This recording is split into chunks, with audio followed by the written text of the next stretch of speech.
So kasalukuyan niyang tawag atensyon lalo na sa social media ang 7'6" at 18-year-old lamang na Australian na si Jungkook March. Batay nga sa mga report, ito pala ay pinanganak at lumaki sa Perth, Western Australia at may lahing South Sudanese. Si Jungkook March din ay tinuturing na isang napakagaling at promising na basketball prospect. Sa edad na 18, siya ay may pambihirang tangkad na 7'6" na mas matangkad pa sa kahit sinong aktibong manlalaro sa NBA. Ang 18-year-old na basketball player na ito ay kasalukuyang nag-aaral at nagsasanay sa Basketball Australia Centre of Excellence sa Canberra. Dahil sa kanyang pambihirang tangkad na 7'6", siya ay tinutukan ngayon bilang isa sa mga pinaka-kapanapanabik na prospect at nakatanggap na ng mga alok mula sa mga sikat na US college basketball programs tulad ng LSU. So sa kasalukuyan, inuulit natin, siya ay may taas na 7'6" at naglalaro sa Basketball Australia Centre of Excellence sa NBL 1. Dahil sa kanyang pambihirang tangkad, kadalasang nasa ilalim siya ng ring para magdepensa, mag-block ng tira at umiscore bilang malaking tao sa court.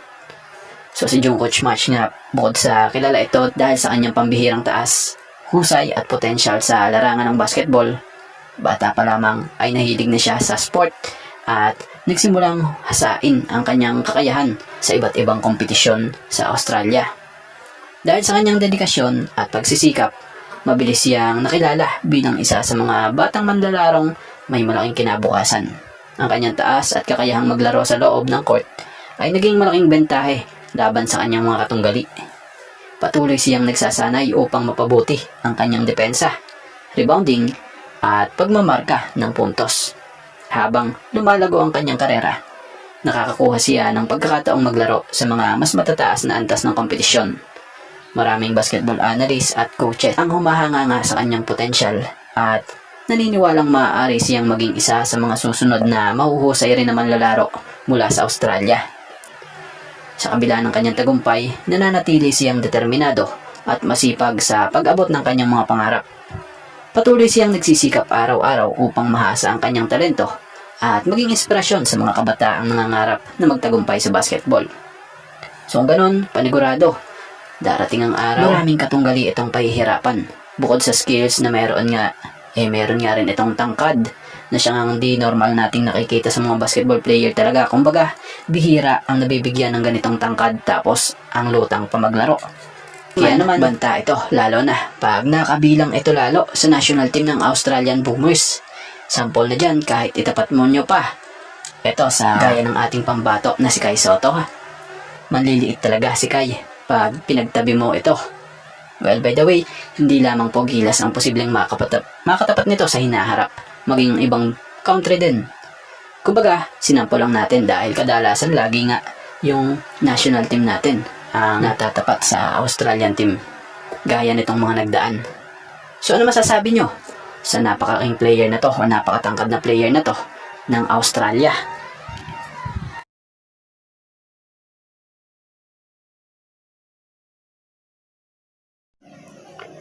So alam nyo bang sa opisyal na pagtatapos ng PBA Season 50 Commissioner's Cup, ang Barangay Ginebra San Miguel ang nagtapos na may pinakamataas na 3-point percentage sa buong torneo.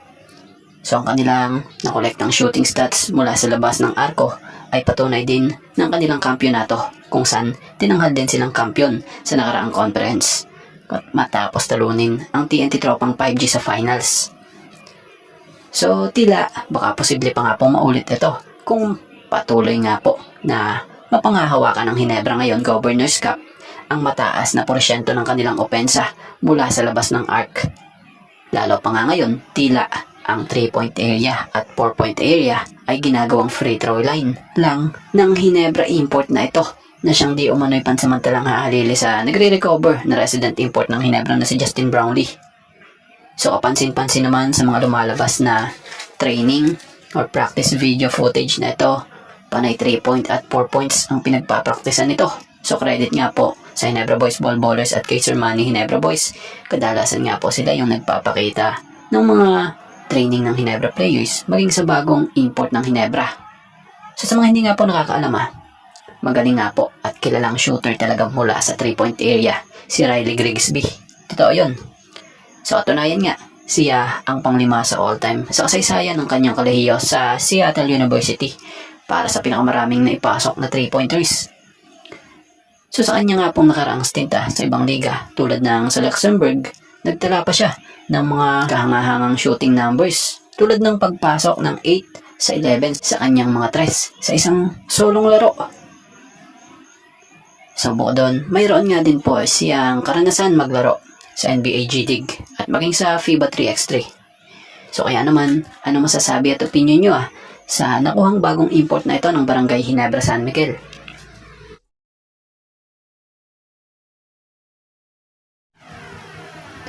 So in-reveal na nga ng Meralco Bolts kung sino itong familiar face na maglalaro sa kanila bilang bagong import.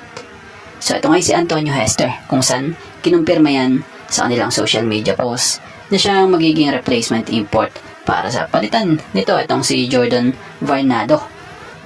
So maalala nyo naglaro nito lang nung nakaraan ang Meralco nang walang import laban sa Phoenix Super LPG Fuel Masters. So batay sa report, ito pala ang original na import nila na si Jordan Varnado ay pansamantalang nalagay sa reserve or injured list ng team. So ang dahilan pala ng paglalaro ng Meralco din nang walang import versus Phoenix nung nakaraan ay dahil sa nagkaroon itong si Jordan Varnado ng calf injury. So para hindi na maglaro nga ang Meralco Bolts nang walang import sa susunod na laro nila, kinuha nga nila agad itong available at kilala na ring import dito sa PBA na si Antonio Hester. Sa mga hindi nakakaalam, dati na itong naglaro sa PBA para sa team noon ng Terra Firma at maging sa Magnolia. Import veteran na nga rin po ito, 36 years old.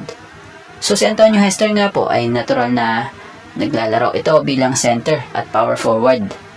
Sa kanyang tangkad na 6'6", madalas siyang ginagamit ng kanyang mga kapunan sa ilalim ng paint para umiscore at kumuha ng rebounds. So ngayon, posibleng inaasahan or aasahan to ng Bolts na malaki at maganda ang may tutulong nito sa kanila dahil na nga rin yan sa experience na dala-dala niya.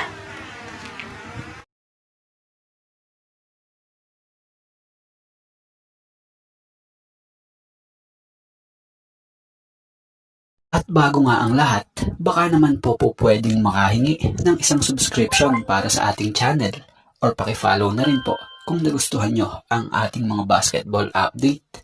At kung ito na may makakabigat para sa inyo, kahit isang like and share na lamang po. Maraming salamat po. At bago nga ang lahat, baka naman po pwedeng makahingi ng isang subscription para sa ating channel or pakifollow na rin po kung nagustuhan nyo ang ating mga basketball update. At kung ito na may makakabigat para sa inyo, kahit isang like and share na lamang po. Maraming salamat po.